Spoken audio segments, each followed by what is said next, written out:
day of?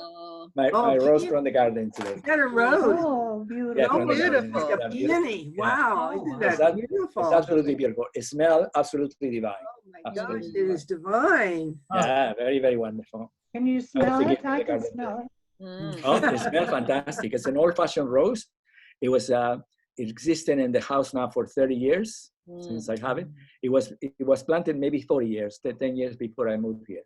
Wow. And I kept it alive, and it's beautiful. It sure Because is. it was the kind of rose that's the way it is. You know, they didn't do anything to it. It's like the original kind, so to speak. Wow. But anyway, it's lovely. So how is Pennsylvania? You know, are you doing good? Pennsylvania has a lot of energy right now. The whole world is waiting for Pennsylvania. To see what Pennsylvania does. Exactly. Well, it's divided. Of course, it's divided. Yeah. It's amazing, you know. But it's a divine thing, I think, you know, because we have such a long history of division inside of ourselves, inside of everything. So it's coming out. So anyway, anything to about the last talk? Anything that you have any questions before we start? Any commentaries? Any I don't know, whatever. I just usually I ask you. I listened into it the other day. I usually don't listen to my talks, and I really loved it. It's a good thing, you know what I mean? I love it because it was pretty good.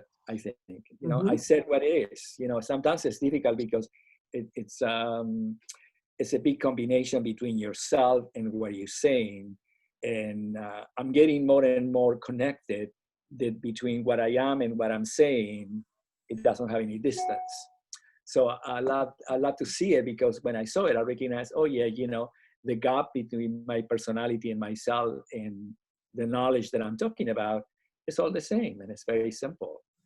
And so I was very happy. So I encourage you, if you ever get the chance to look at it again, and I don't know, just beautiful. I have a question. Yes, we love questions. Yeah, this is more, just a technical question, but you hadn't really and I noticed it when I was reading through the talk about, where you were really defining all the details of the 3 releases. And you were talking about going from heaven, in the release of heaven, going from heaven and coming through to infinity, and then from infinity to expansion, entering the outer delicate heart. And you really haven't talked very much about that, the outer delicate heart. So if you could say a little more about that and how that relates to the rotation, moving from infinity to expansion. Yeah, it's good to clarify. Well, the delicate heart, it was something, it was a connection, a moving connection that it got added to it, through the last year or so. And it was, because it didn't exist before, but it was very, very important we recognized that it was a very important place when we go from foundation to the delicate heart, because it is the place that you make a transition between what you consider to be above the shoulder and or below the shoulder, the solar plexus, and above into the other planes of the connections. Right, so but it's a point in a space. Yeah, it's a point in a space that allows through the diamond to enter the 12th or the thoracic vertebra, inside of the vertebra. So as we open the spine to be able to go up into the other connections, we more and more and more sense how it is to travel inside of the vertebrae, instead of going back to the vertebra or coming into the vertebra, ascending through the curves of the vertebrae. Yeah.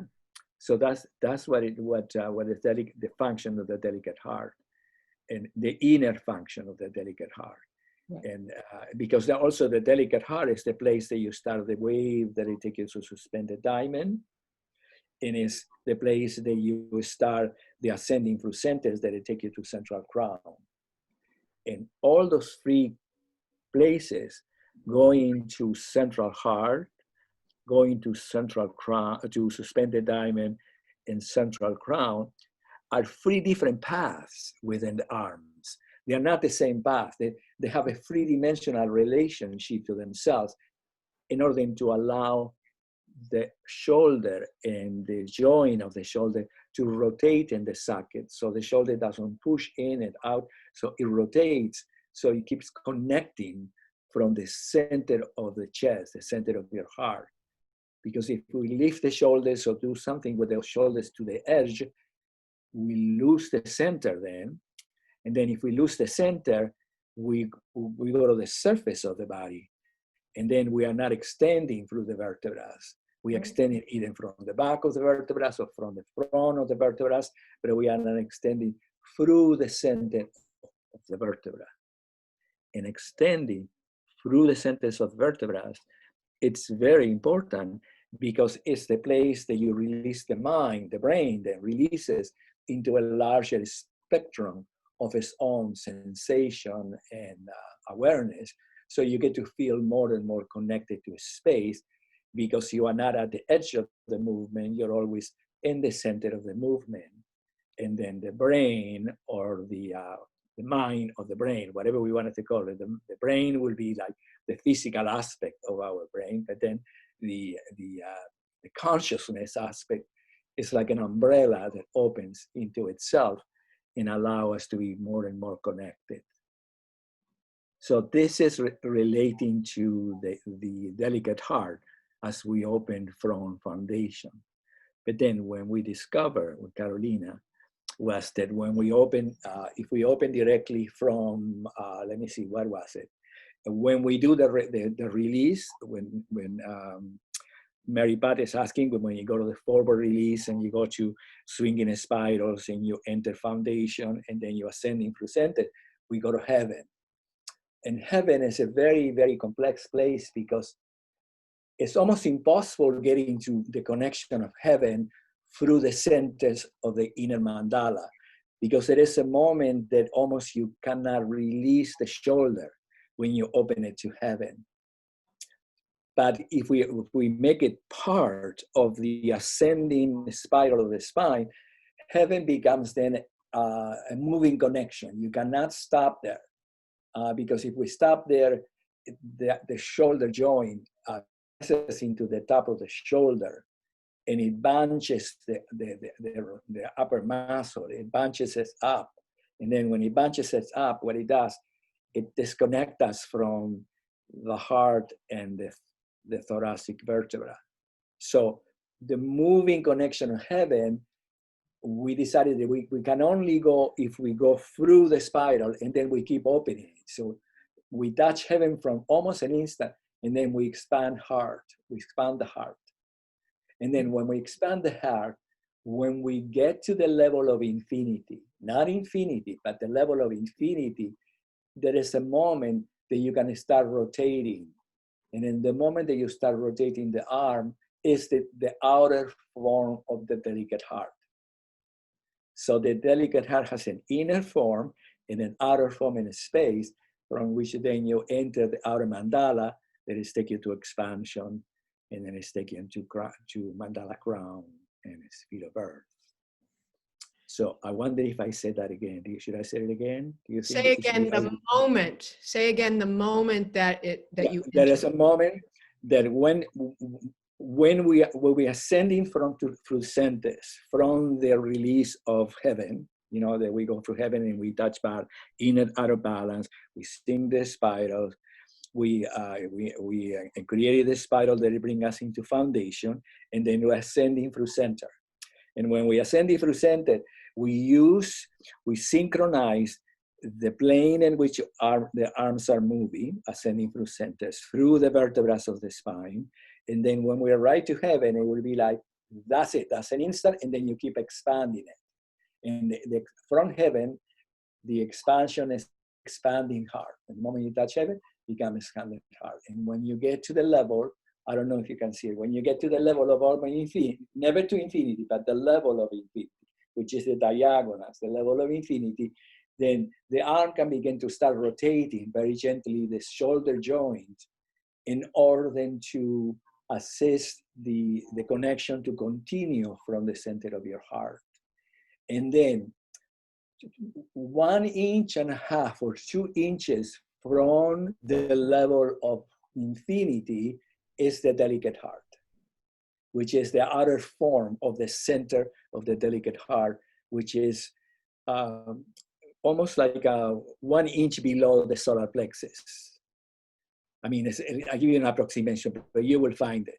So the delicate heart, the outer form of the delicate heart, will help you to come down through the outer mandala to expansion, then navigation, mandala crown, the sphere of earth, inflow and weight, foundation, and then completing the entire release into crown. How was that? It's okay? So Yeah. This is a little bit new because you did, I don't know you, except in the narration, that the delicate heart now, it has an inner connection, it's a moving an inner, and it has an outer. Yes, so then the outer help us because infinity, really infinity, the connection of infinity is exactly connected to the solar plexus. You know, it's the connection to the solar plexus, which is the diagonals, and it's the direction that allows us to go all the way up in the spine to the outer arc, yeah, infinity. But then if we descend from infinity to the mandala, 1.5 inches is right there, is the delicate heart. And then the delicate heart allows us to make the changes from the top of the head into all those planes of gravitational expansion. So the sphere of life assists us to perceive that we are expanding from the center of space.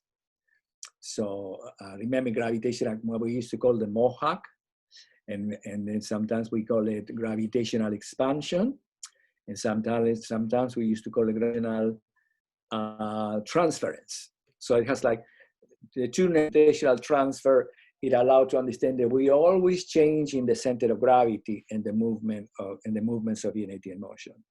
And the changing of the center of gravity becomes the actualization of the center of the sphere that allow us to feel constantly that we are expanding from the center of a space, in order for us not to have to grab the body or push it, or just to extend inside of force, but extending inside of a space. And we are developing that. I will tell you more about it today when we get to the graphics, because the developing of your perception and understanding of the center of a space in you is a wonderful thing, because that's the way your mind remains continuously expanded, because your body doesn't become self-enclosed inside of density or inside of tightness or inside of contraction or inside of pain or whatever. The body exists inside of the field of a space, inside of the field of energy, and inside of the field of form, the three senses within yourself. Yeah. How was that? Do you have any questions about that? Are you good? That's good. I have one more question though. Yeah, all the questions, and this is for you. Yeah. In these, again, in the three releases, except this time in the release of expansion. Yeah. The heart, when you go from expansion and begin to come into suspended heart, do you enter the outer delicate heart there also? Yes. Yeah, there is a moment that you touch the delicate heart before you continue moving into suspended heart, which is the point in which you start the outer wave of the spine that is taking you to touching balance. Okay. So yes, I think so. I think that all the boost that we give in you in relation to the moving heart, in relation to the delicate heart, are assistance to help you to understand where the planes of your arms are moving in a space, so the spine can remain open as you going in any direction, either to suspended balance or touching balance or in and out of balance. So the harmony of the geometry release the inner reflex of your body from having to tight because you're losing your sense of equilibrium by moving forward and extending. So the first intention will be like to grab the body to make sure that you are with it, but through the planes of space of all these clues that we're giving you, the planes of space that you're touching allow the vertebrae to remain connected and open and fluid and constant in their wave, either to go touching balance or either to go into out of balance. Yeah. And then this one exists always in the first one, because in the first one, you do the invisible spiral. And the invisible spiral, what it does is to support the shoulder girdle and then the vertebrae, so you can really, when you get to suspended balance, you are in an open space, so you can return from it in the moment that you arrive there without having to really grab the body back to come back. So through all these clues will assist you to unify the edges of the movements, which are the places in which the mind would like to grab to make sure that it's doing what it's doing well, or the mind grab it and turn into sense that it's going to change direction. So when you refine the changes of the movements, the mind recognizes that the path is continual and it doesn't have to change between grabbing, letting go, connecting, disconnecting, and so forth. Because our mind is very, very fast. It's the speed of light. You know, so it can really go from the mind to the body to the feeling in many directions. And what we're learning is to stay all in one field. So then the mind, the feeling, and the action, which will be the movement, the feeling is the energy, and the mind being the geometry, that all act together. So then I can begin to be more and more connected with the three senses of myself, which is being present. Is that what it means, being present? Because then present, it doesn't mean like you're here right now, yeah, whatever. Present means that the three senses within our being are really together, and then our mind, our feeling, and our action are all one thing.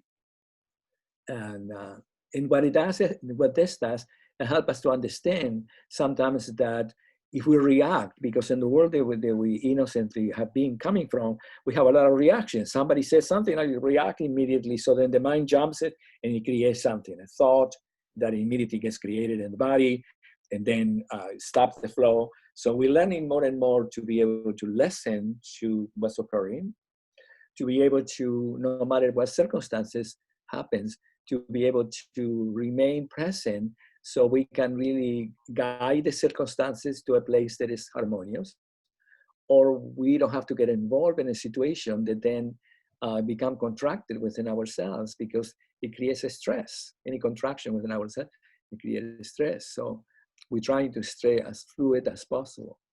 Not because it's good for ourselves, it's just because that's what reality is about.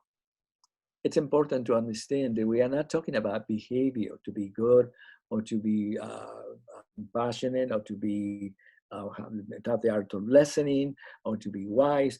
What we're really talking about is about the actual reality itself, because reality is constant and is the union of the three fields.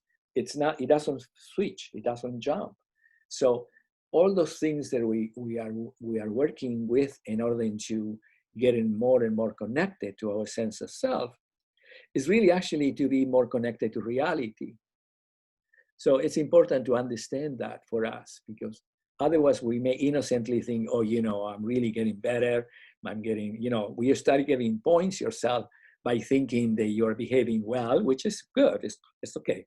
And you're becoming much more sensitive, and you're being more compassionate, and you're being more beautiful, and you're being more sensual, and you mean all those things which are beautiful things and attributes of yourself. But what you're really happening is that you're becoming more and more yourself that is those things. So it's lovely to understand that, because then you just understand that reality contains all those things, and that you will always have them because it's part of reality, not because you have to have them, or you have to really continue preoccupied and being well or good or wonderful or whatever. You become free, you become yourself. That's what freedom means. That the very self-consciousness that we have to acquire in order to evolve, it was the self-consciousness that it kept us in prison sometimes, because we created 1,000 ideas and 1,000 beliefs. So the self-consciousness that we had in that particular dimension dissolved itself into another form of self-consciousness, which is actually the natural self-consciousness of your being, which means that you are united to yourself. And then that self-consciousness that it always kept saying, oh, do I look good? And do you like me, not like me? And what people will say about me, then am I behaving right? All those aspects of self-consciousness, it disappeared because they were never real. It was something that we created in order to make sure that we were okay, that we were loved, and that we are behaving well, you know, because in the story of the story, our humanity got a little bit confused because we thought that we were just humans. We didn't know that we were actually universal beings, and also that we were gods. The human is a god. It was created as the image and the likeness of his intelligent creator, which is the design. So, you know, that's what it is. So anyway, that answered that question about the delicate heart before. I don't want to get too much into the consciousness because we are in a technical question. The delicate heart has an inner and an outer, and then the delicate heart has a connection outer when you go from expansion and you enter, and then it will be a moment that you touch it. But the complex is that when you get to the delicate heart in the path, you can't stop it because it exists inside of the motion. It doesn't exist inside of the alignment. I don't know if I confuse you about that, so I need to tell you, stop for a moment. When we use the word moving connections, what we mean is that you cannot stop it, like you can stop in expansion or heaven or suspend the diamond. And all the 19 connections you can stop. 18, I guess, because one of the connections is the delicate heart. All the connections you can stop and be there for hours as long as you learn to pass through. And it's a wonderful place because you can sense that you can be connected, be balanced, but it's a different kind of balance because the structure has to remain still. It doesn't keep moving continuously. Yes, it's a little bit different. But it's wonderful because you can just relax inside of it. Inside of the expansion. But then when you get to the moving connection, if you stop it, it will become structural. And when it becomes structural, you will lose, because of the placements in a space, you will lose the feel of energy. So then you will have to make the movement instead of continue with the actual geometrical formation that exists continuously within the fountain of life. You know, it's a completely continuous geometrical formation that every single instant we live in the field of light. So we're learning how to use the field of light to really be connected, because that's who we are, and to be renewed, because that's who we are, and to be part of it. But the only thing about the field of light, the fountain, is that it's new every moment. It's part of the movement of life. So you cannot stop it except in the connections. Yeah, that's the reason that in 0 point, you know, meditation and everything, you stop everything and you meditate and form right there, you know, which is good. But then when you in motion, when motion gets added, you enter the field, because the field of motion is all there is. We're constantly moving. You know what I mean? We are not aware of it, but our forefathers, and I have to stop because I'm going to get too many things, and I'm not going to what we're going to say today. Our forefathers used to think that the world in which we live is a mirage, and the reason was the forefathers, I mean the master teachers, because it was light. It was the traveling of light constantly. So we live every single moment. Light is constantly traveling. And then our mind made it, okay, this is 12 o'clock in the afternoon, this is 1 o'clock, this is 3, this is 4, this is stars, this is the stuff. But in reality, everything is a continual motion that never stopped. It's a universal clock. The solar system is an extraordinary universal clock, and we did the best we could. We made the 12 months of the year, the 360 days of the. But even with our great uncle, Einstein, he had to make MC square, because you can never capture, finalize the moment of life, because the moment of life is actually the moment that from the moment of existence always have existed and always will continue, and it always will be motion. What we call life is motion. The moment that we became present in our mother's womb, even before that, when we start forming, it was all part of movement, everything. And then we became motions as ourselves when we became conscious inside of it.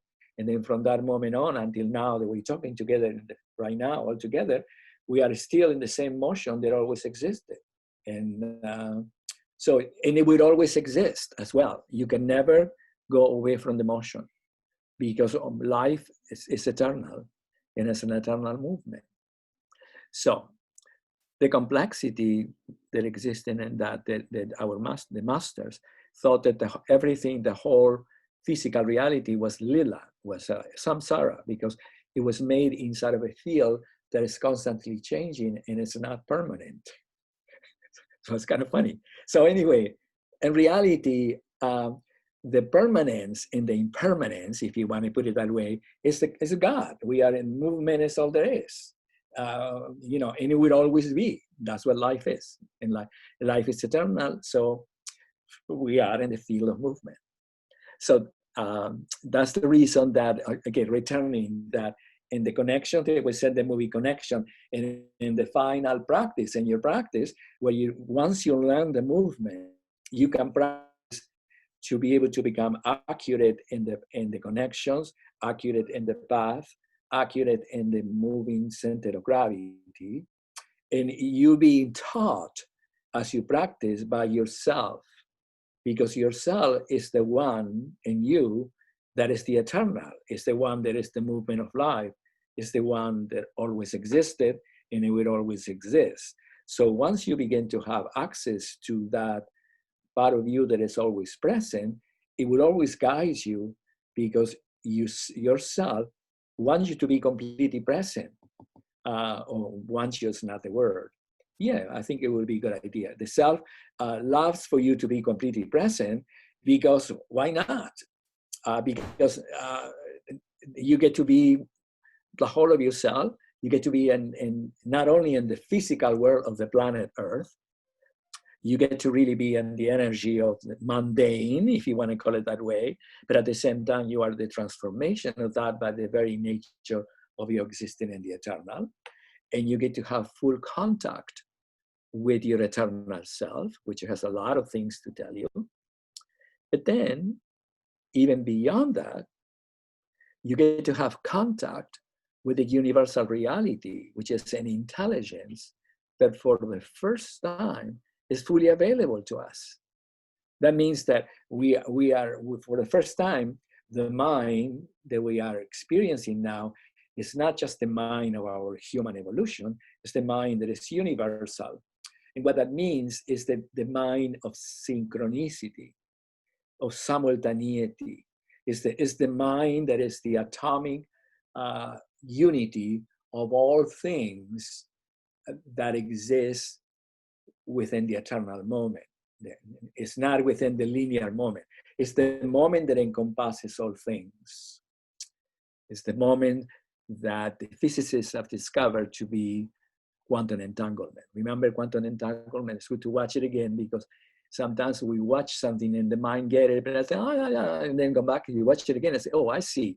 What they're talking about is a reality that is atomic. I call it atomic because it is before awareness, before sensation, before everything, and is ever present. So what that means is that in that dimension, as we learn to function, we have access to everything because we are truly connected to everything. It's like the cell phone and Siri. Remember, we use sometimes the Siri. The universal Siri is simultaneous with life. So the linear Siri, which is the one that we use in the cell phone, you can ask them anything you want to, and she will tell you, yeah, you know, that thing, blah, blah, blah, blah, blah, blah. But then the universal Siri, it will give you many things to know and even to help you, which then it becomes the divine, in order for you to, I don't know, invent a car that function in air, a new car, you know, to travel from this function in air or water or whatever, you know. There are many inventions. All the inventions that are going to transform our world are already existing. But we're not perceiving it yet because the linear process of understanding that within our consciousness, it hasn't matched yet, but they are all present. Everything is present. So we can connect to them. And it's lovely because you can begin to live inside of that reality more and more and more and more. And then the physical world changes for us, because then the physical world also, even though in the moment it seems to be sometimes distressful or not harmony or complex, or, you know, just like the elections and things like that, the two extremes have become so extraordinary, bumping into each other. You can see that all that is nothing other than the dissolving of certain premises that never were real, really, in the sense, because they were created inside of a conflict that it was self-created. It was never really real. The reality doesn't have a conflict. Yeah, I'm sorry. Are you okay? Yeah, it's Cynthia. You know, I hear what you're saying and how we view life, right, in the moment, Yes. right? Yeah, I don't see you, darling, but it's so lovely to hear your voice. Can you see me? No, not yet. No, I don't see it on the screen. I'm on here. Okay. But it's delightful to hear your voice. Yeah, fantastic. Yes, tell me. Well, so when we perceive something, sometimes we might not perceive it because of the angle, right? Maybe we're not ready to accept that, right? That could be a barrier, right? Yeah, absolutely. I don't know. I think that whatever we're perceiving is always perfect for ourselves, especially for you, because you already understand that what you really wanted to perceive is perfection, because you're already completely dedicated to your understanding of, let's see, of yourself, of the essence that you are. So in that sense, it's important. But sometimes they feel like I'm gonna get stuck, or I am. Well, but then, or I'm but on a plateau, right? Yeah. But remember that it is important that when you get to feel that, you get to feel that the perception of being stuck, it can only last 1 second, or it can last half an hour, or it can last a day, or you can, you know, a month, or whatever you want to. It's all relative to you. And we can say, no, I am not. But the stuck is sometimes is that we are all made up of arrangements within ourselves, which is the genetical memory of our human self. So we all have different formation within the spine, within our sense of self, the memory of all our ancestors. We are the full memory of all ancestral humanity, even though some people think, oh, I'm just an African American, or I am an Argentinian, or I am a European, or I am a Jewish person. No, all that is a little piece inside of the evolutionary world. In the totality, we are all one. We always have been one, and we are all mixed in everything. So we are all undoing those interpretations, and sometimes those interpretations have beliefs that as you become more and more connected to the release of that, they may surface in the moment of your awareness. So when they surface in the moment of your awareness, you think, oh my God, I'm stuck, I'm going back there, oh my God. No, it's just that you are taking away from you some memory, some interpretation that you no longer need it, because it was occupying a memory inside of you that now needs to be vacant for the new tenants that are coming, being more cosmic oriented, because they are more into the overall wholeness of things instead of the remembrance of the parts trying to find release. So the obstacle is really just a construct of my own consciousness. Yes, I can it's everything. just Yes, put it away. yes, yeah. But you have to have a lot of compassion with yourself, because in reality, you are everything. So you have to, excuse me, that you recognize that each of us are individual manifestations of the whole. And then each of us is our own, we are in the presence of our own unfoldment, aided by the divine, of course, because remember that the divine is the part of ourselves that is already completed, even though we are now in the present moment in our human experience, is still in the chicken coop, so to speak.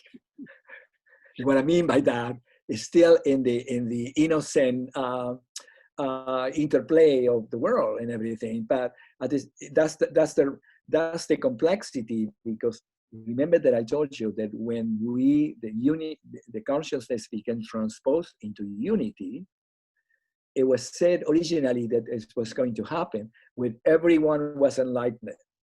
And it didn't happen that way. It happened in a moment that everything became interconnected and everybody was enlightened in the moment that the consciousness became present. But each of us has ideas about everything. Some of us are very simple in relation to nature.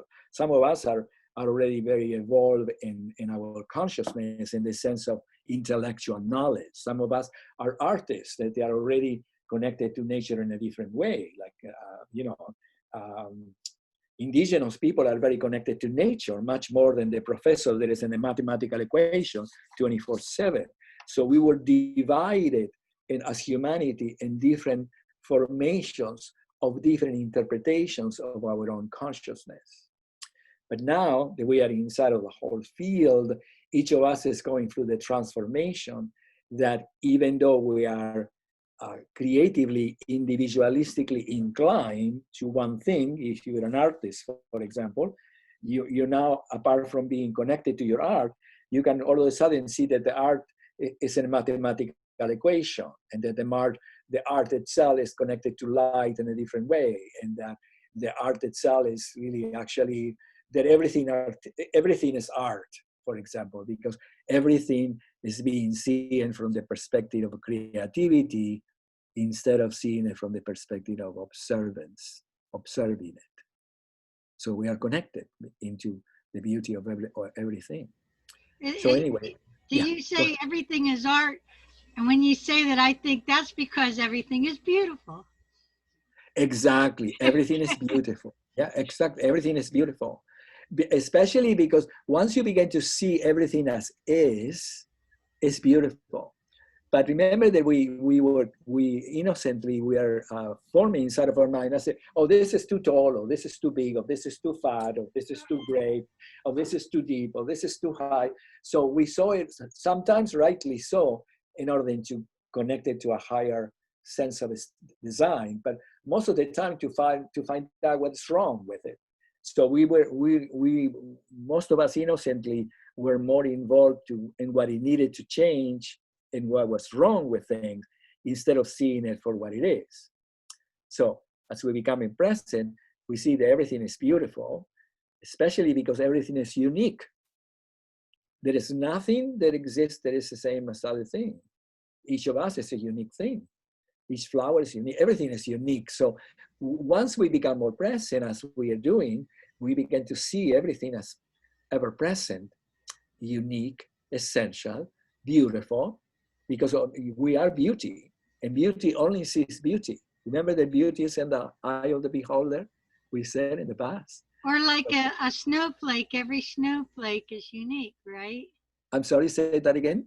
Just like a snowflake, every snowflake Exactly, is unique. exactly. Remember that it was this very famous Japanese man, that it was, I think it was Japanese, I think, that it was a very wonderful science, that it was dedicated his life to find out what he discovered, that each of a flake of snow, it has a different formation, which is a fantastic thing, because it helped us then, when his discovery, was either part of the new consciousness already as it became present. I don't know if it was before in 1986, or it was already in the cusp or right there, in which science begins to see that everything was that everything was one.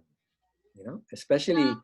Yeah. So that's the same as every second in everybody's life is unique. Say that again. If that is say that again, please. So every second Yeah. in everybody's life is actually unique. Yes, absolutely, absolutely. Because we are all living simultaneously the moment of life. And that's something that we don't understand, because sometimes innocently, when we created the form to thinking that certain people are poor and certain people are good and certain people are bad, we never understood that we are living the same moment. And when we went into that level of intellectual seeing, we bypassed that. So we thought that we're superimposing upon time our ideas of things, when in reality it's not true. We all live in the same moment of life. And when we all live in the same moment of life, we become fully present. That's what present means. And we will become more and more and more connected that we live in the present moment of life. Because then what happens is that the present moment of life, when it's shared, carries within itself already an understanding of each other's feelings, an understanding of each other's minds, an understanding of each other's being. So we are with each other, and everything is helpful, because if it's somebody, you share it. If it's something needs to be said, it's being said. Interaction becomes really divine, because we are facilitating each other in the creation of a new world that involve ourselves and involve everything. So that's the new world that we are in it now. That's the reason that all nations will become one. Impossible not to. And all the races will remain inside of their essence if they wanted to, but you will never really see the reason, oh, you're a black person, like it's innocent. You can see that innocence as it exists, for example, in politics. And I don't like to talk about that, but just to give you an example, that when this lovely lady Kamala Harris became a vice president, the people began to say, many people said, oh, how wonderful, we have an African-American woman to be the vice president for the first time, and this wonderful. And it was very lovely inside of the evolutionary mind, but inside of you wouldn't say that, because what's the idea? What's the difference? I mean, a person she is a goddess by the very nature of being. So you wouldn't use the idea of the racial racial what would be the word, enhancement, in order to recognize how good we're doing inside of the story of race. All that will disappear. But you can see why, right? Because when we categorize something, we put it inside of a system that is not real, because the real system doesn't categorize anything. Well, race is a construct, right? Exactly. And it was and it was born inside of ourselves as humans, out of the necessity to be present, to self-preserve ourselves, to survive, to wars and all the things that got created in time. And then many people began to have the notion that certain people were not as intelligent, because we created the notion that certain people were more simple than the people who are evolved conceptually or mentally. So it's difficult to talk about those things, because it is all inside of a system that is convoluted. But in reality, now the new mind is completely, because the new mind and the divine is assisting everyone. So somebody doesn't have to become a professor, or somebody doesn't have to become an erudite in mathematics to be something. Everyone has his own talent, beauty, expression, perfection inside of their own holographic imprint. So each being, like each speck of snow, has its own function and reality, and that comes into existence and become fulfilled. Yeah, Okay, darling, that's it. Yeah, I'm sorry, Ellen, you have something, something to say? Going to the next section. You're going to talk about the next section today. Yeah, let's go to the next section today. How am I doing with that? Oh my God, I'm in real trouble. I hope it was okay what I'm saying, what I said, and so far I didn't take your time. It became what it was. And so anyway, Ellen, how do I share? Now I got to go to share screen on the bottom green button. Share a screen, green button right there. And now, and then you're going to hit, share. Yeah, share. Yeah, right there. Carolina, are you with us? Carolina, did we get her? I don't know. And now I said, oh, wait a minute. Yes, I'm here, Christy. I'm oh, here. Wonderful, wonderful. Says, and now I have in Zoom, cancel, open link, choose. Am I wrong, Ellen? You need to have your browser open that has the Unity in Motion website, if that's what you're going to look at. Yeah. So, but now they put me into a place called Zoom, choose other application, choose cancel, open link. No, just go down to the bottom. Yeah. And you're going to open up one of your, whatever your Firefox or what. Oh, but I had it already as a background.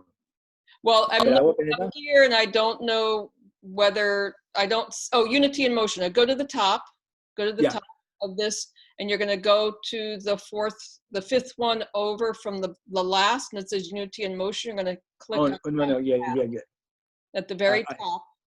At the very top. Let me get at the very top. At the very top, you're going to put your but I have to open. Hold on a moment. No, you're open already. You're open. Open already. How do I get to see it in the screen? Okay, you're going to go all the way to the top. Yeah. To the top browser, and you're going to go. There's something called Udemy, then Dictionary, then Safari, then Google News, and then Unity in Motion. You're going to hit the Unity in Motion at the top. I'm in trouble. No, I don't see it. Christy, it's the little purple square. It's right up above that big square. It's little. It's tiny. Oh, and it's up above. Keep going up. Keep going up. Up and then over. Now to the left. Go. No, that line. One more. One more over. Nope. No. You passed it. You passed it. Go Unity in Motion. Right here. Click on that. Oh my God. Okay. All right. Woo. Nope. Now what? That's something else. Okay, so I'm in trouble. What that Should I get out of here? Carol, do you know what that is? If that's Yahoo or something? No, he had it up before. Christy, just get out of there. Go to your Safari and then get your Unity in Motion again. Okay, again. Okay. That square that popped up. Okay, I'm going to go to Firefox. You don't have to. I have to get out of here. That square. Zoom. Go back to the Unity in Motion you had and just X out of that pop-up. Click that again. See announcement and X out of it. See the little X?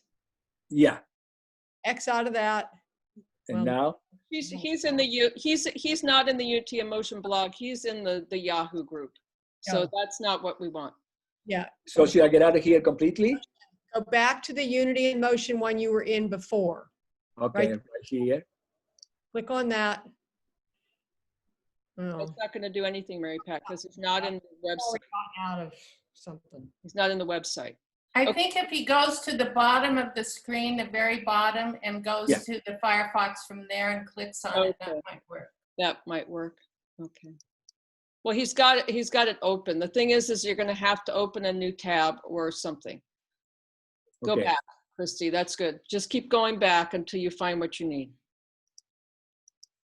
Now I have in Zoom. I am in the Zoom lunch meeting, Zoom, or both, all those things. I don't know. Should I get out of it completely? Yeah. Do you want me to share my screen, Christy? Yeah, whatever it is, I would love it. Yes. Okay. Or Carol, here I am. There you are. There you are. You got it. Yeah, absolutely. There we go. Yeah, fantastic. I'm sorry. I have to really have a practice more in order for me to begin to see, because I don't know what I am. But anyway, here we are right now, okay? So I'm sorry, I apologize to everybody for all this, I don't know what the word is, not waste of time, I guess that's what it was. So anyway, today we're going to talk about 0-point balance. And 0-point balance is the last connection of unity and motion, as we know, because we have done all the triads, the 18 connections, and the last one is 0-point balance. And 0-point balance is the beginning and the end of a study of unity and motion, as you know. In the beginning, we learn unity and motion to begin to discover the metrics of balance. That's what we need to start defining it. All the planes and directions, that centralizes the human body in three-dimensional space. That's where we are. Yeah, so that's where we already study and started in Pittsburgh. That's where we started. And the metrics of balance are all the relationships of balance that exist within our sense of self, within the body. And those, once we begin to understand it in terms of biomechanics, our mind begins to create a system of understanding how the pieces, the segments of the body interrelate to each other, and how they can move in a state of unity and synchronicity, and how they can use the field of gravity to be able to manifest the center, which is a given, in terms of expansion. Yes? The metrics of balance and the tree of life, as we have known through the study, are one and the same thing. The metrics of balance, the tree of life, is the original imprint of wholeness, fulfilling our human self with the new consciousness of life. So, what the first definition of the first definition of the metrics did to ourselves, it allows us to comprehend physically and structurally how an ancient symbol that in the story of the fable of our human existence was created as a perfect reflection of the original imprint of wholeness within our sense of self. So the metrics is the renewal, if you want to put it that way, because we're using the intellectual understanding to understand something that originally was ancient. It was thought to be the most ancient symbol existing within us, and it was preserved in time. Our forefathers, the Jewish tradition especially, preserve it from the beginning of time, because it says that concealed within ourselves our return to our natural state of existence, which it was true, because through unity and motion and through the understanding of the metrics of balance, we understood the tree of life to be three things: a physiological understanding of biomechanics, an emotional understanding of the energy that we call life, which is love, and then an intellectual or conceptual understanding of unity that allow us to fulfill, if you may, the story of the garden. Because remember that in the story of the garden, we didn't have a mind. We were just in the state of ecstasy inside of our fable. It was a fable that Genesis told us. And when we were in the garden, we live in a state of ecstasy because everything that we saw was beautiful and perfect and self-revelatory, but we didn't have a mind.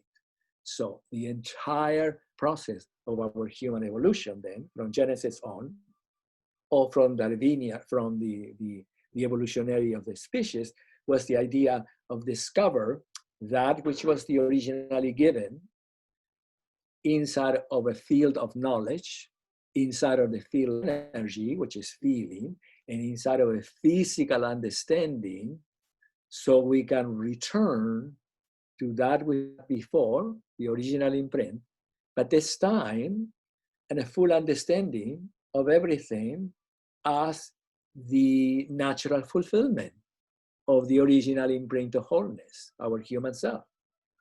So the tree of life was a divine design that it became fulfilled with the understanding of unity and motion. So that's what we're doing today. Understanding 0 point means understanding our connection with the motion of all things, inside of the movement of universal existence, from the beginning until now and forever.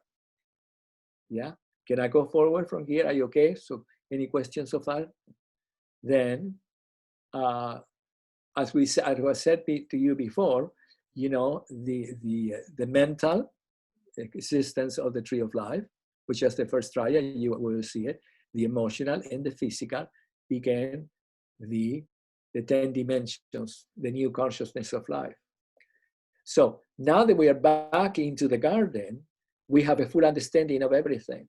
But the full understanding of everything, it means that our mind understands unity, our emotions understand love, and the physical reality became interconnected as part of the present moment within our lives, in which for the first time as humans, we are fully connected with the universe, really connected. Because before, we have a universal consciousness, we have many things that we thought about it, but this time we are physiologically, emotionally, and mentally one with the universe. It is a lot to really be with that thought, because it implies a completely different mind. What we're talking, a mind that is much larger than the mind that we were associated ourselves as human within the human experience before. So Yeah, Christian, so the mental is separate than emotional, not together. It's mental, emotional, physical, correct? Mental, emotional, and physical. Yeah, but it's not separated from the, I'm sorry, darling, I didn't know if you said that the mental is separated from the motion or from the emotion. Is that what you ask? Well, yeah, I was thinking, to me, mental, emotional, and physical are all interconnected, but I see what you're saying. Yeah, all right. Each element is beautiful in its own, but also interconnected, correct? Yeah, well, in reality, everything is consciousness. Yeah, everything is consciousness. And consciousness, that's the reason that these are the 10 dimensions, the new consciousness of life. Consciousness is the union of the three senses from which we have evolved. We evolved mentally because we have to name everything.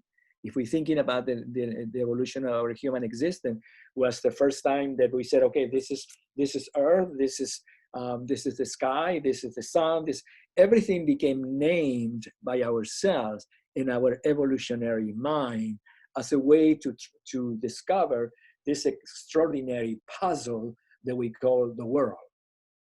So that's the way our mind evolved, through a conceptual denomination of all things.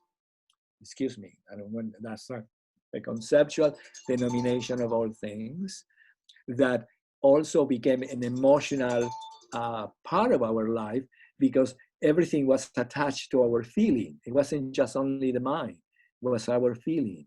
And everything was attached then to the immediacy of our physical life.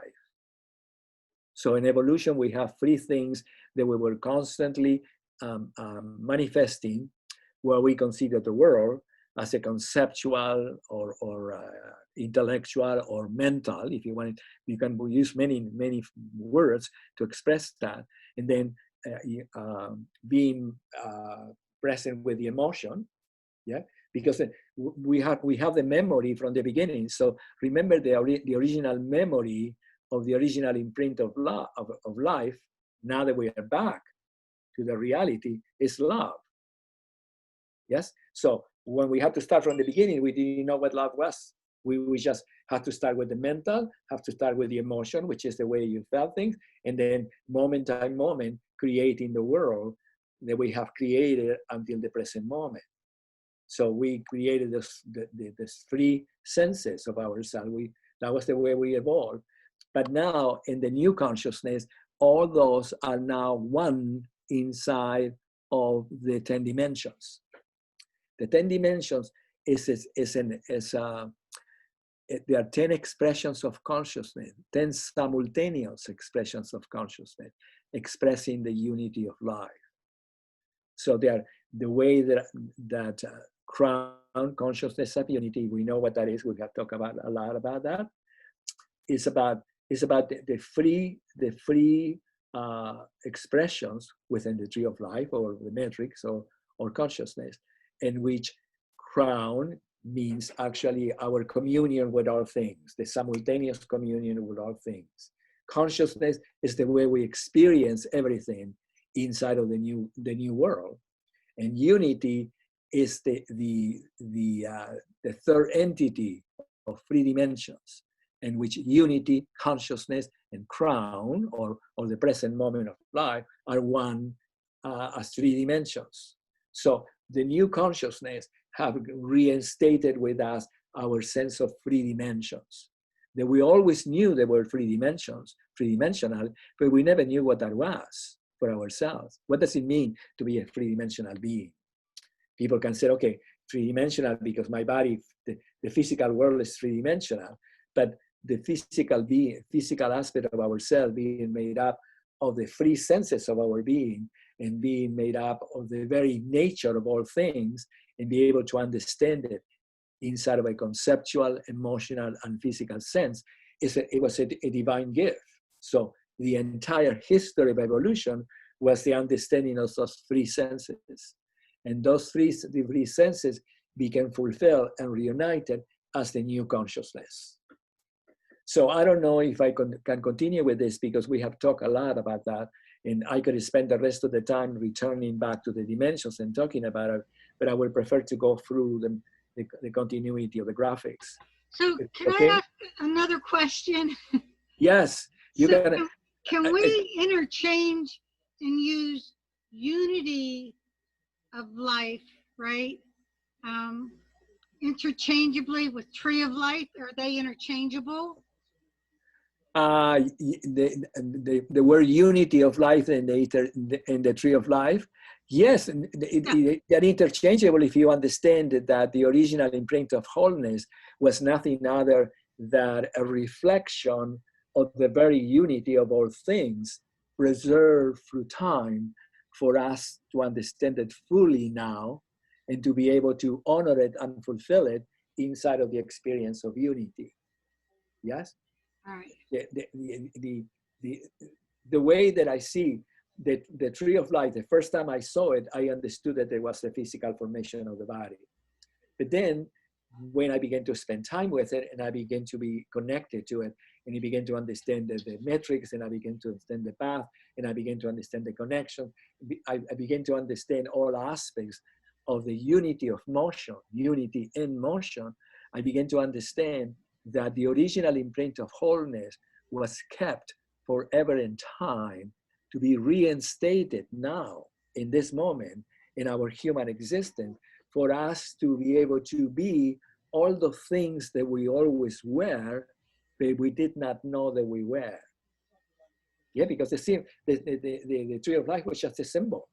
It was the symbol of the original imprint of wholeness, the image and the likeness. But what does it mean, the image and the likeness? What does it mean, the original imprint of wholeness? Now we understand it. It means that because we are inside, for the first time, inside of the realms of unity, that we can understand all the aspects of that which before was mysterious. Our mental world, our emotional world, and our physical world were 3 different worlds that, as I said to you before, were very difficult to reconcile, because they could not be reconciled inside of the linear mind, of the evolutionary mind, because the evolutionary mind was made up of the separation of the 3 senses, even though in reality, the 3 senses and the evolutionary mind were always destined to finally merge and connect with what it happens. That the evolutionary mind became the new mind that we have, the holographic mind.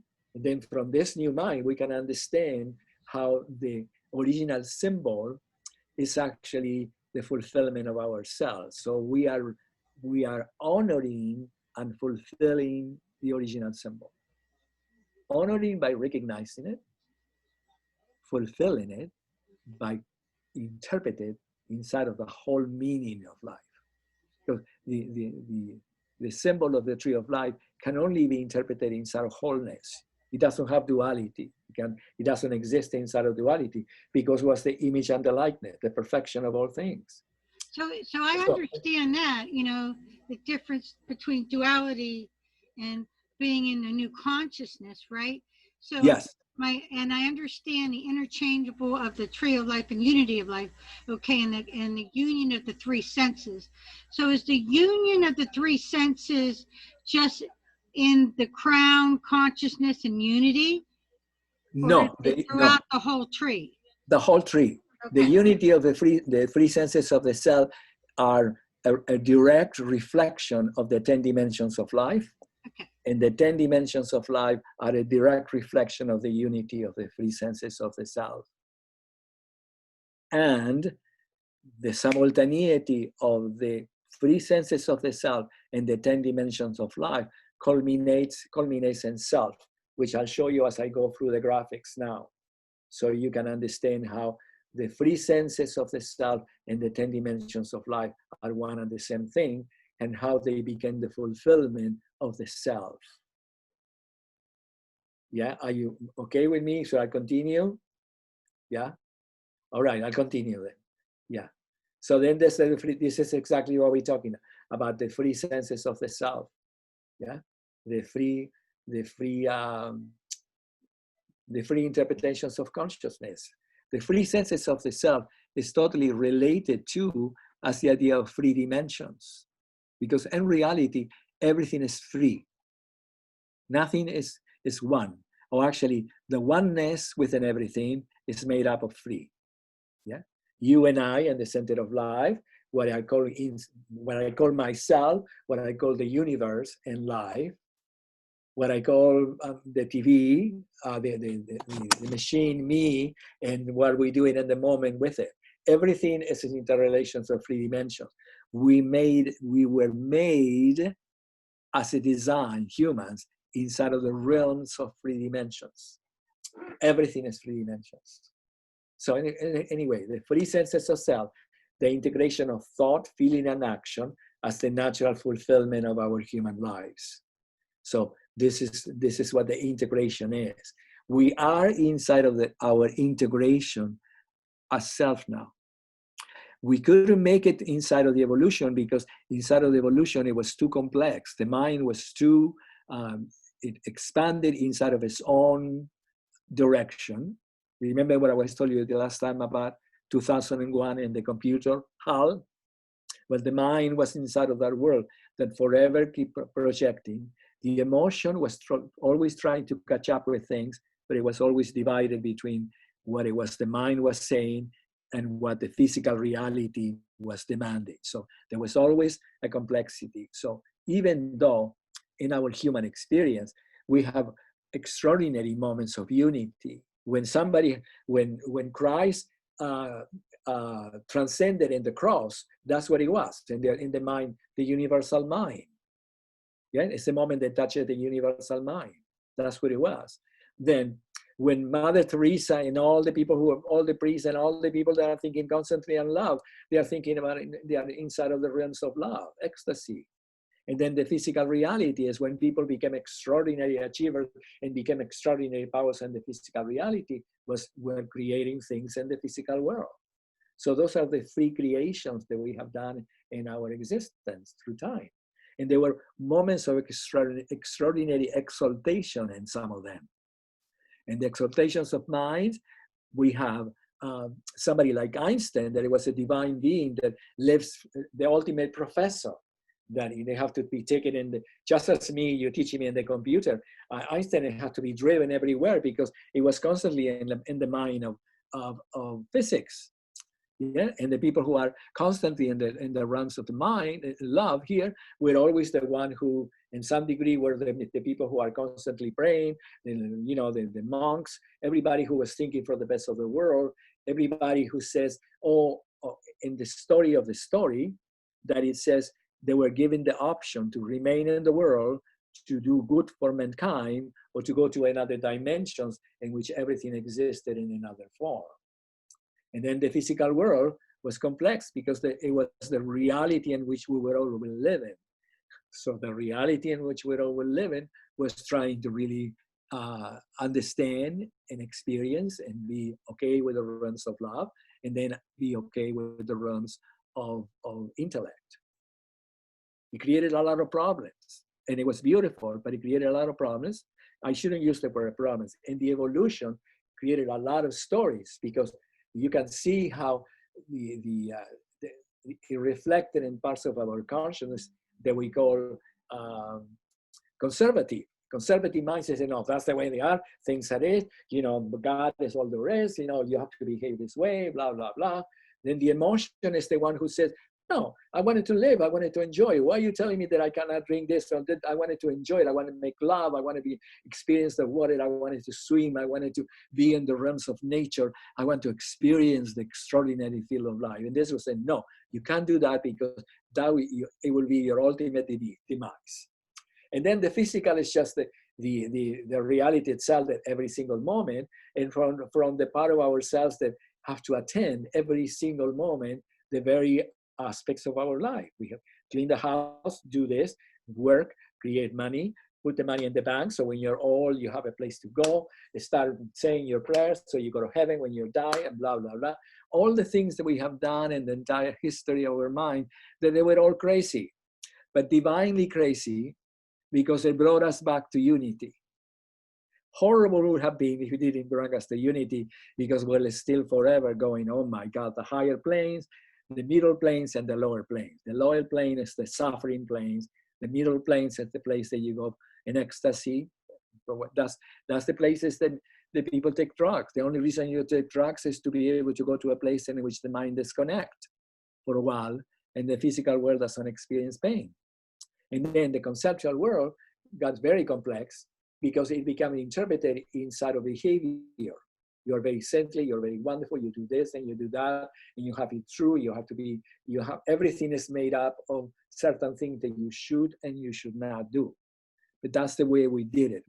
We evolved inside of this. It was a very complex world, the world that we're coming from, extraordinarily complex. But now it's easy, because we understand for the first time, and we are inside of a world that is completely united. And then the world completely united allows to understand that mind, feeling, and action are the natural expressions of the moment of life, who we are. We are the unity of all those things. We are not the process of unfolding dysfunctional human. We are the fulfillment of the natural imprint called human. Yeah, the new human, which we always were, but we have to regain the garden. And I guess that's what it was. Okay. So then I wanted to tell you that just briefly, that this is the symbol, the 19 physiological centers of the human body. It was the word that we interpreted through the entire history of unity and motion, the 19 centers of the physical body, which is the way that we connect within ourselves through the movements. And the way that we did it was, to make it simple, we thought that there was 7 centers, the centers of the center of gravity and expansion, right here, 3 dimensions. And then there were the 6 centers of the arms connecting to the heart, and the 6 centers of the legs connecting to the pelvis. So there was a total of 19 centuries. And the reason that we did that in some degree is to make it simple to start comprehending it. But now that we are really refining and clarifying all the different aspects of unity and motion, we came to the conclusion, Carolina and I, that it would be lovely to really put it now as 21 centuries, which is explaining in this particular writings that Carolina have write for us. And I think you read it. And what we did is that we unified what it was before the 19 centers, and we added 2 centers, which is the right and the left of the head, that it did not existed in here. You see, the right and the left did not existed. So we added those 2, because the right and the left of the head is really actually the center of motion. of the head and top of the atlas. And the center of motion means that the right and the left of our brain is constantly getting experiencing the movement. That's the way we experience the movement. And the right, so the right and the left, which is consciousness and unity, is constantly interrelating itself to be balanced and here to provide the crown. So those are the two dimensions that we added. We are the two centers that we add. And then we transform in the centering of the hip right here and put it into what it was, the center, not the center of the hip joint, but the center of the hip. So I want you to spend time with that, observing it when you go to the blog, because I can spend the whole rest of the time going through here, but I would like now if it's possible. Yeah. So then, Carolina, there is anything that you would like to say about this before we continue? Well, I would just say that I think the evolution between the 19 and the 21 came about through our integrating the 10 dimensions Yes. with the centers of the body.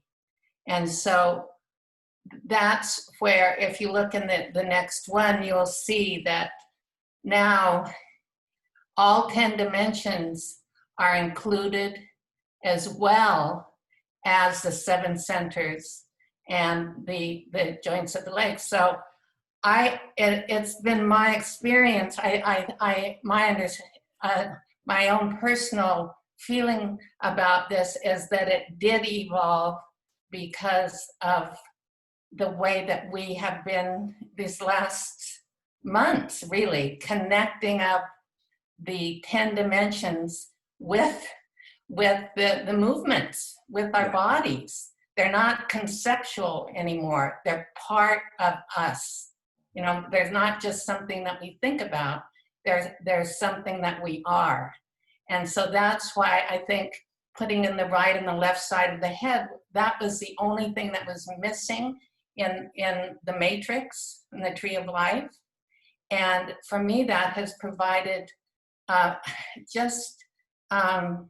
in thinking of it conceptually, it has provided a grounding, really. When I think of the centerings as the right and the left side of my head plus the center of my head, and the right and the left shoulders plus the center, the solar plexus, the right and the left hips plus the center. So it's all merged. It's all merged together. And I think it's a very beautiful thing. Yeah, I'm very, very happy. We are really actually downloading the new consciousness ourselves right now, more and more, everything. Because what happened, unity in motion always was everything. But now, as the consciousness is becoming more and more present, and through your own presence also, and comprehending what we're saying and be able to really express it externally, because in order to say it, you have to really express it. You have to really know, we have to really ask the question, what is this? And so it's a responsibility to really actually, and a privilege to talk, to really express the new consciousness. So the new consciousness is now quickening us to really clarify every single detail, because the function of the new consciousness is that it honors every single aspect of knowledge that existed within our human evolution. And it puts it into a new light in which is seen in the present moment. So all aspects, like the tree of life, all ancient symbols, all of it are seen from the understood, feel, and experience from the perspective of unity. So we are now the new beings, seeing everything from that perspective. So I want you to spend time reading that, and it will be wonderful for you to really study this, because when we study it now, it's no longer a conceptual expression of something. It's actually the whole understanding of your consciousness, because the graphics that we have done are designed not only to show something, but to awaken something in the observance of it. And that something is actually your mind, awakening to the understanding of its wholeness. Yeah. So the first triad of course, is Can I this just one. comment Yeah. about, if you go back up to that, Yeah, where we were, that I like that it also completes like the diagonal connection through the throat, which, you know, we've had that through the solar plexus to the opposite shoulders and hips, but this makes it clear that you have that from the shoulder through the throat to the right side of the head, that you have that diagonal spatial connection too. yeah, that's what you're talking about. The Yeah, right, the yeah. right and the left right here That really interconnect. makes Yes. that, you know, And it is wonderful because what it does, it adds volume to the brain and to the mind, volume to the brain into the mind. So the mind is not just only centralized like on top of a little pin of a needle. The mind has an extraordinary amount of substance. Remember that this circle interconnecting the head and the heart is the volume of the mind. And this circle interconnecting through the solar plexus to the head is the volume of the energy, the substance. And this circle interconnecting through the solar plexus to the circle of the energy is actually the volume of the physical existence. So they are three senses that they are interdependent and they are one. They're always been one, but through the long voyage of discovery, sometimes the one was more prevalent of the other. And now no longer is the case. The three will never be separated because the love will always be the whole consciousness, and the whole consciousness will always be the whole physical reality, and the whole physical reality always will be the whole energy. So that sort of an innocent disconnection is being taken away from us. And that disconnection is what allows us to be present with everything in the eternal moment, because we are fully present. We are no longer coming and going, trying to figure it out how to do with ourselves, our senses. Yeah. So the first triad is this one, as we know. Is the first triad in itself self-contained the 10 dimensions. I don't want to confuse you about that, but you understand that 3 dimensions is all the 10 dimensions. But the first triad is a wonderful thing because it's not just only the right and left of the head centralizing at the pelvis, but the avenue of the crown. And this is consciousness, unity, and crown. Yes? The second triad. So can I ask, go back up to that triad? Yes, absolutely, darling. I see in the first triad, you emphasize with the yellow, the third eye. Yes. Correct? Yes, absolutely. There, okay. Yeah. The ender oneness, the first triad, ender oneness, manifests whole awareness, which is the whole mind of life. Okay. Yeah. The third eye means the third eye means nothing other than the eye that sees all from the perspective of singularity of wholeness. Remember, the third eye is the eye, one eye single. The past, the forefathers told us that. It means that everything is being seen from the perspective of wholeness. So that's the reason is that the third eye, instead of being separated in the duality, it becomes a trinity. Yeah, a trinity. Yeah, but then that third eye also, in wholeness, it's always expanding, correct? The third eye and wholeness is always expanding. Yes, because the third eye is actually our natural experience of the expanding universe. Okay. Yes? So we take it all in. We take it all in. It's two things. It's our natural experience of the expanding universe as it is now, right? The whole universe, yeah? The whole. And then our natural experience of our own expanding self. Because each of us is the God, or the self, whatever we wanted to call it, or your name, is the one that now inside of the whole field, we are unveiling everything that is concealed within ourselves as the original imprint, but also is concealed within the universe as it discovering itself inside of its own wholeness. The universe is just as expanding as much as we are. Yeah? The universe is just also transforming. We are inside of a whole system that is in constant state of transformation into its own perfection. That's the difference. In evolution, We constantly transforming inside of our own evolving knowledge.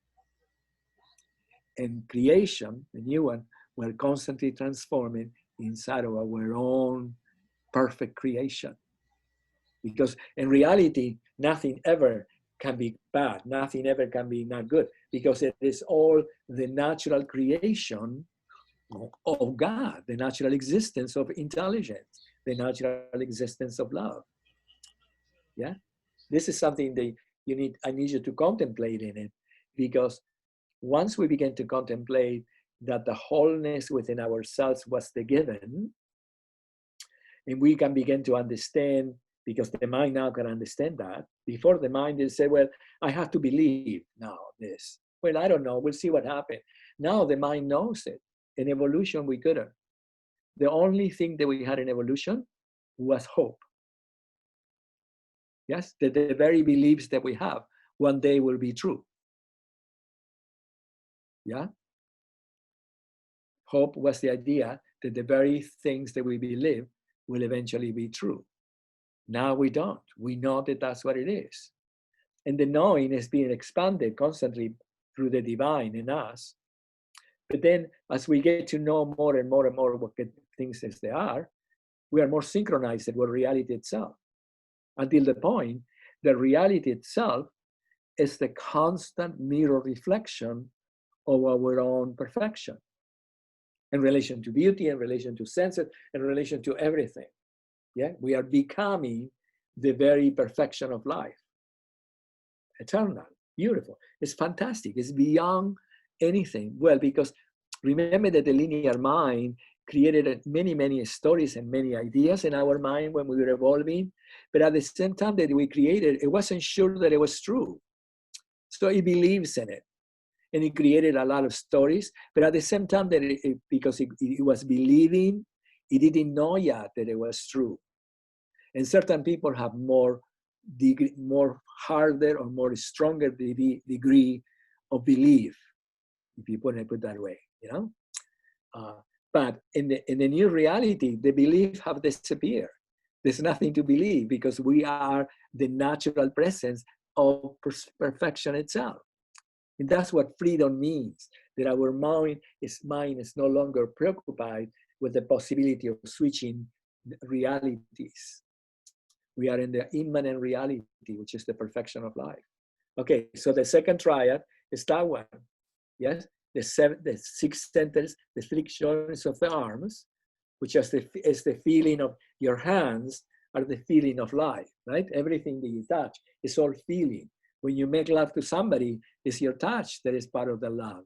When you cook something, it's being transformed by the way you touch. When you work in the garden, you planting a flower. When everything that you do, it is a sensation of your being.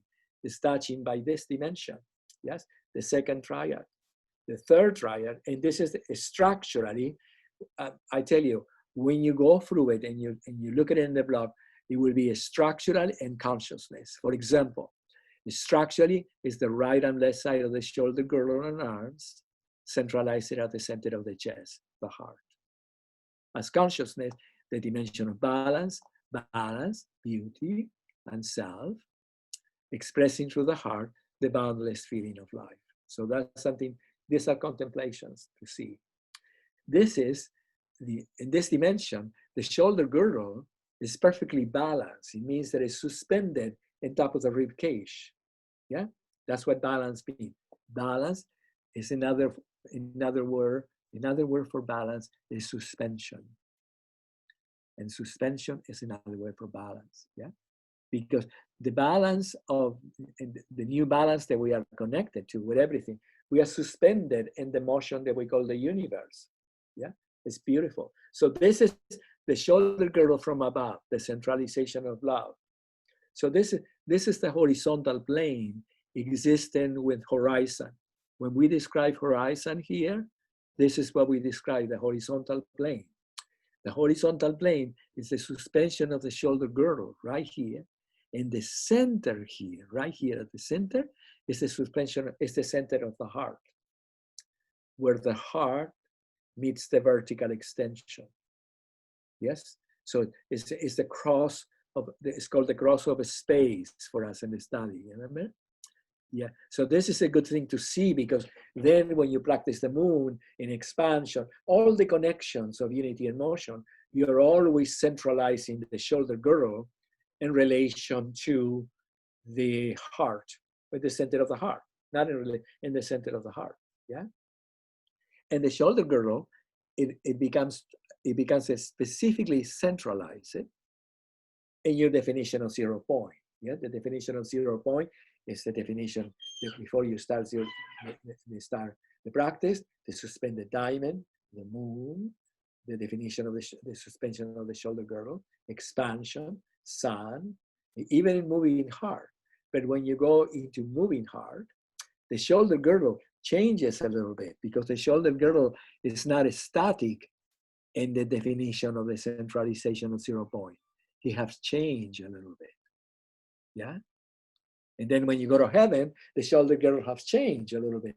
Once you enter the outer arc, the shoulder girdle has changed in order to create the space for the heart and to be able to suspend the shoulder girdle inside of the connection to space. Yes, beautiful. This is another form of saying the right beauty and balance and suspension of the self. And this is what Mary Pat was saying right here, is the atlas. And this is the diagonals, and this will be like the sphere of, if this is beauty, it will be like a sphere of it will be, this will be like consciousness, excuse me. That will be consciousness, and that will be unity, as seen from the back, yeah? So this is something to, and this will be, this is the fourth dimension right here. This is the center of the center of the atlas, and you can see how wonderful it is now for us to have the new sphere, the new connection that we added here, because this is the range of motion in which the head is balanced.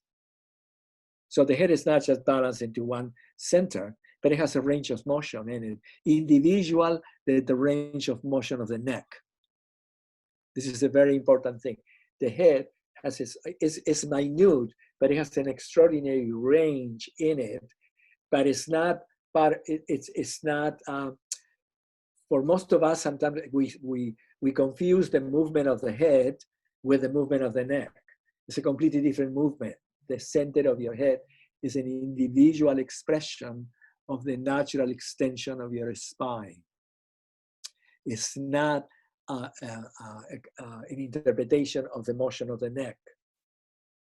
Yeah, so it's important to spend time with our understanding, because when my mind said, "Oh, I see, my head has its own motion," the recovering of the motion of your head is actually the balance of the right and the left side of your brain. The recovering of the range of motion of the center of your head, not the neck only, but the center of your head, is actually the recovering of the extension of the spine, physiologically speaking. This is the third one. This is the connection. It's structural. This is the third sense of self. The triad of whole nature, infinite regeneration, and foundation paradise, and the 6 joints of the legs. Okay, so then I have to stop very clear, but I would like to go complete the whole thing without getting into details, so then you can look at it when you look at it. I'm not going to say too much, okay? So this is the pelvis as seen from above. This is the horizontal plane within the pelvis. This is the pelvic floor. These are the seated bones. When you sit in the chair, the seated bone, this is the center of the pelvic floor. The 7 centers, this center it existed one on top of another until it gets to crown. This is the pelvic floor. It's good, because then your mind can say, "Oh, I see, the center of my pelvic floor is really a physiological place from which I can begin to define the 7 centers." It's very wonderful. This is another view of seeing the right and the left, whole nature of the pelvis. Yeah, this is the center of the joint as it exists within this connection of the tree of life. This is the 4th dimension. This is what Mary Pat was saying, the diagonals and system. This is the center of the front, the 4th dimension, the natural release of your neck. It's beautiful, which is constantly interdependent with the natural release right here. This is the right and the left, the right and the left. This is the transversal connection. This is the center of your throat and the natural release of the shoulder, the dimension. This is the dimension of self that I want you to read it and spending time. This is the whole thing that we'll study right now in terms of the dimensions and in terms of the placements of the skeleton. All of them is existing within here. These are the 7 centers that exist within the center of gravity and the whole release of the spine, right here. The release of the spine comes as a consequence of the metrics. This is for you that I want you to spend time to observe this, because the metrics of balance, sometimes we interpret the metrics of balance as being the right and the left. Yeah, but the metrics of balance in the tree of life is also 3-dimensional. So the dimension can be here, front and back is equal as right and left. So this is the volume of the mind. This is the volumes of the feeling. So the tree of life is not a flat structure. It's the centralization of 3 spheres connecting you to space. It's 3-dimensional. Yeah. This is 0-point simple. This is the way we started in Unity in Motion. This is the way we complete the study of Unity in Motion. 0 point, the fountain of life. We are inside of the fountain. That which we started very gently with the understanding of the structure, with the energy, with the connections, with the path, with everything, culminated in this. And the culmination takes us to the fountain of life. You know what that is, observe it and see what you make out of it. And then the fountain of life is actually the geometry of life, the geometry of life. You know what that is, made of space, form, and movement. Yeah. Many things that we can say about that one, but it's good for you to know. This is the coronal plane. Actually, the movements of Unity in Motion as it exists and become interconnected with the fountain of life. I want you to look at them and spend time with them. This is all the movements of the first section. The whole first section is in here. This is the form of the movement. This is 0-point balance seated in the chair.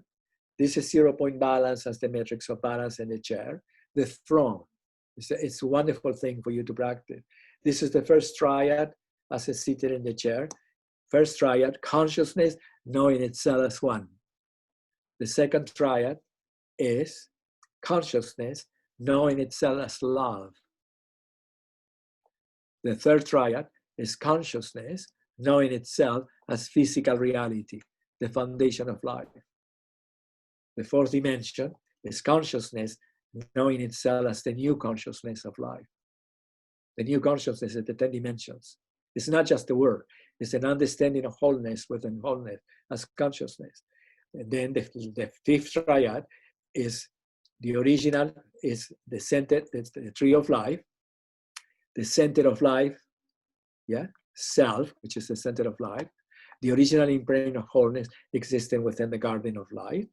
And it's the honoring and fulfillment of the original imprint of wholeness existing within the garden of life. This is what we were talking about today. And these are the 21 centers. The physical structural centralization of 0 point as the center of the planet Earth, right here. So expansion, all the things that we were talking about are simultaneous with the center of the planet Earth. So once we enter the field of 3 dimensions, we are simultaneous with the planet Earth, simultaneous with the sun, simultaneous with the solar system, simultaneous with all the stars, simultaneous with all celestial existence, simultaneous with the universe as it's expanding right now. So it's good to really spend time with that, because the mind can become more present. We understand that the whole of its consciousness is moving with life itself. And it's beautiful, because then the energy that comes out of that understanding, which is fluidity, which is presence, assists the physical body to be whole, healthy, present, beautiful. Because remember that the physical body is the form of the image and the likeness. It's not a conceptual idea of consciousness. It's actually the physical form of God. Yes. So the understanding of wholeness is for the sake of reinstating the physical form of your being, because the reinstatement of the physical form of your being as love, as consciousness, as the form of God, is actually reinstating the planet Earth in its original moment of existence. Because the planet Earth is reinstated inside of wholeness through you, through us. Yeah, beautiful. So I'm sorry I went farther than this, but as you can see, all this can we do it again? We can do it again if you want to, because there's a lot of information here. And this information, maybe sometimes it may feel too much upon you, but it's not. You can manage it. You have it here. You can look at it. And the wonderful thing about it, that if it's something that you don't understand, you can ask, you can text, you can call, you can do anything you want to. You have the fountain of information in front of you, and it's an offering. And for you, Christian, yeah, excuse me, but you can also leave a comment. exactly. See, Leave a see comment. below there's a place for comments. Yes. And actually, we have used that in the last blog where there was, remember the poem at the end, and Lois found the meaning or the author of that poem. And so if you look in the last blog, we have actually some comments about that. So yeah, we would very much like to invite you to use this, because this is a wonderful, it'll be here for always for us to refer back to, and it's a permanent record that goes with the specific thing that we're talking about. So we encourage you to use the comment section. especially because, and we'll answer you back. You know, yeah, so. yeah, especially because think about it. In the family was lovely, but nobody had access to our blog in the family. This everyone has access to. So in reality, what we're saying, this is the gift for the world. Your commentary, what are you thinking about it, what you're interpreting, what you wanted to ask, it will be available for everyone if they want to, or already existing, because once it's in the blog, the whole world knows it, even if they never get to the blog. You understand? Once the consciousness begins to interpret it, its wholeness as an expression, it's become part of the whole world, because the mind is expressing the wholeness of its being, and every single being in every corner of the world will get a different thought out of us expressing the consciousness, not only for ourselves, but in the blog, which is the whole world. That's what the internet is. The possibility of connecting with somebody in Russia, in any part of the world, can read the Unity in Motion, or be connected without ever getting to the blog. Because now mind, remember the quantum entanglement, what that means is that the quantum entanglement means that mind is simultaneous with existence. So every part of the universe is simultaneous with itself. So that means that whenever we want to connect with someone, we are already doing it in the moment that the mind brings the thought. Then you can call them if you want to with a cell phone or something, but you are already connected. You're connected not only with every single being, but you are connected with the entire fulfillment of your human self. The entire fulfillment of your human self. The entire history of your being. Whatever. So anyway, I love you. Have fun. I'm sorry. I'm going to try to figure out how I figured out more to discover this confusion that I have about what I have to do with this. And I will. And I promise that I will be more present with it. And everything will become more easy, because that's the idea. Okay, I love you. Have fun. Write comments. Contemplate everything. Remember that we love each other all the time. That the world is and check out the comment from the last Zoom, and you'll see how wonderful check out it the is. comment. Yes. And it's funny, you could add to it. Yes, I want you to add everything. Yes, even a joke if you want to. Whatever you like. Add whatever you want if you feel like. Yes. And let me see what else. And have a wonderful celebration today. Celebration tomorrow. Maybe we're having, a wonderful news. And it's all. I love you. Have fun. I adore Love it. you Oh, too. I wanted to really pay attention for Carolina, because Carolina have done an extraordinary, and I mean, everyone, you know, Nancy, we are all together doing this. We are not doing this just like, you know, we are doing this. We are all together participating, all of us, in this creation. Yeah, all the time, 24/7. I love you. Thank you for everything. Love you, everybody. Love you. Ciao, ciao. I'll see you 3 weeks. Night. Thank you. Ciao. Bye. Ciao, ciao. Love you.